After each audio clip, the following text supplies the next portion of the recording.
There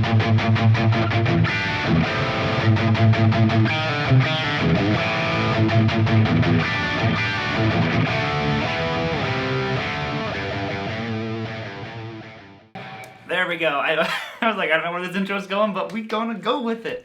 So what's happening, everybody? Welcome back to another video. And I thought today, like I said, I've been in such a lesson, kind of mood lately. So hopefully you don't mind all these lessons. But I want to talk about something that's incredibly crucial about playing guitar that books never taught me. Now, I will say one thing. I feel like books nowadays have gotten way better. I just started doing a book.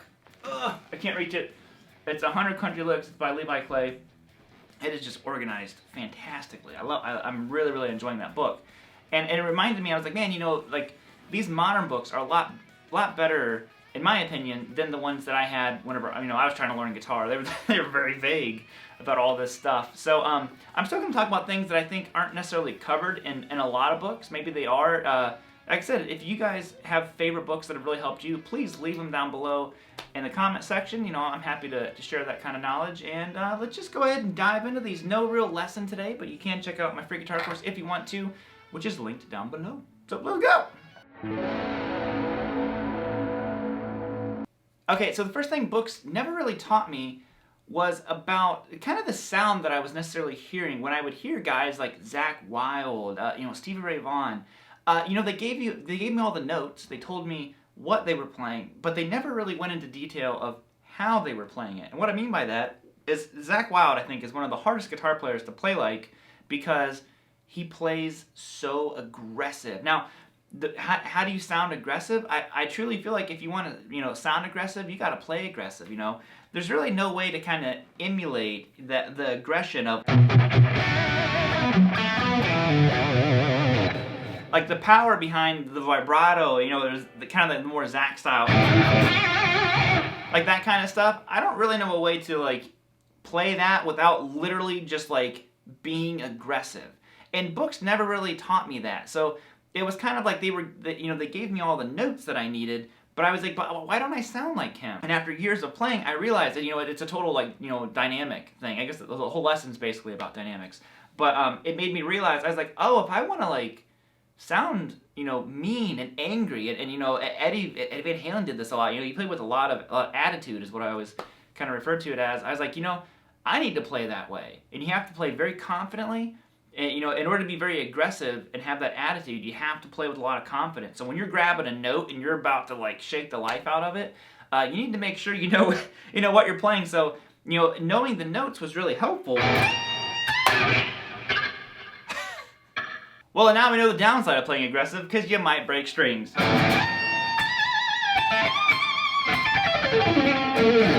Anyways, what I was saying was, there's a little public service warning. Play aggressive, you're going to break strings. But it doesn't mean that you're playing aggressive.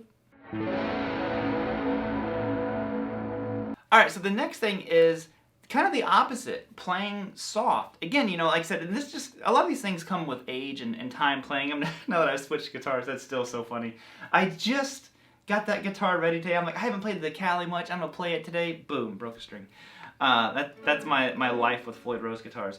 But what I'm talking about by playing softly, what I mean is almost, just having a lot of like touch on the guitar. And what I mean by that is being able to control literally just the volume, the output of the guitar, all of that stuff with just your hands, not even touching the tone and volume.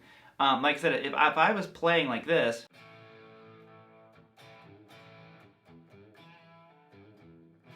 there's quite a bit of distortion there. But I know if I want to kind of like warm it up, I'm going to use my fingers.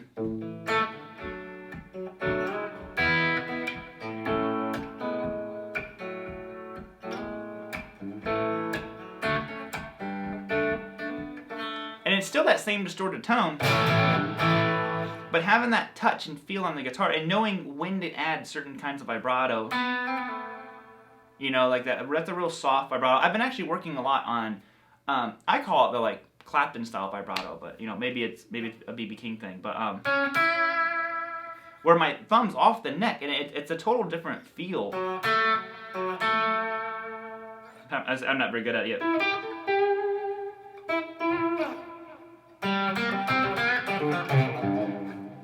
just that kind of stuff, books didn't teach me. They would teach me when they were using their fingers and stuff like that. But I think it's hard to teach in a book, to have that touch and feel. You know, that's where like the DVDs all came in, and I could see them doing it. But you know, it was just such an important lesson. It's one of, like I said, it's just one of those things you learn with time. And it's something I've really tried to work a lot on the past couple years. You know, I spent a lot of years working on technique and scales and how fast can I play. And nowadays I'm so interested in just, you know, just trying to get...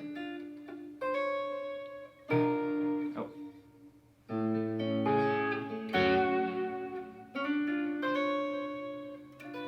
Just trying to get more feel, more ways to kind of control the guitar, I guess, is the way to kind of look at it, and let it kind of control me a little bit less, and me kind of like dictate where things are going. So that's really where, you know, just like how you have to, you know, play aggressive, you also have to learn how to play soft and have that control in your hands.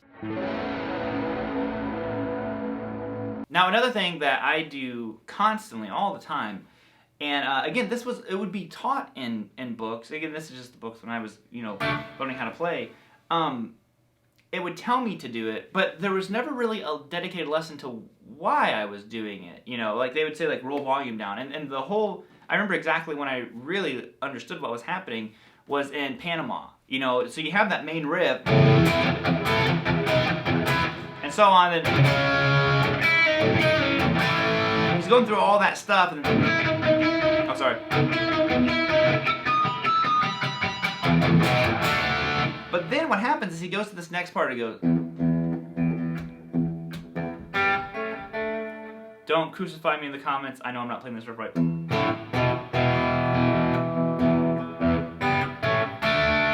you have to get good at kind of rolling your...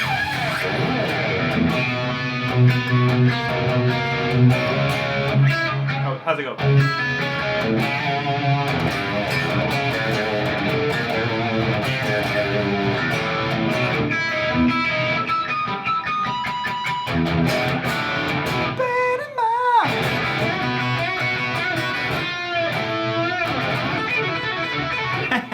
We'll save that for another day. But that was when I was like, when he did that riff and he rolled it down, I was like, oh.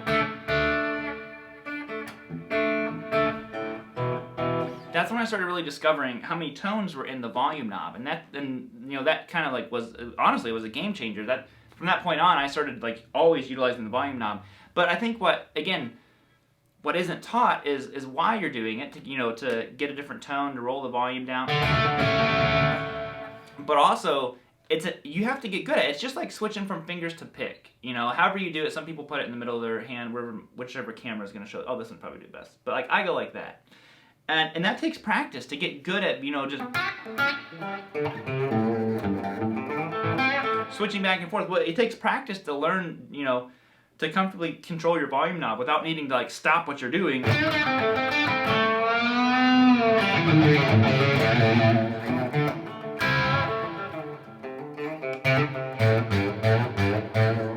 You know, so it's just stuff like that, you know, that I never really saw taught. Again, they were very focused on giving you the notes, but there's so many different ways to deliver the note. And we'll end things here with another thing that I talk about, and that is just, I always say, fatter strings sound fatter. And I just think it's true. If you take power chords, and this is just where it's really interesting, like Tony Iommi would do this a lot. You know, if you go from like a D to an E, well, that sounds different. That's a lot tighter than... Oh, sorry. Listen to how much more meaty the lower one is. The fatter strings just sound fatter. Now, you can decide which sound you like best. I like them different. I like them differently, you know, at different times. Like sometimes I want... Sometimes I want... Again, they just have a different sound to them. I think one of the biggest tonal differences is whenever you're playing an open string. I love the way open string sounds. You know, like you're playing a riff. Or maybe...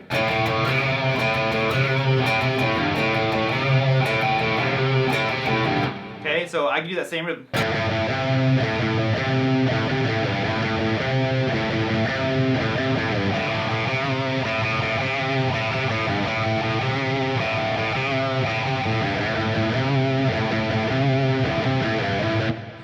so different feel to them. I like the snap of the open string.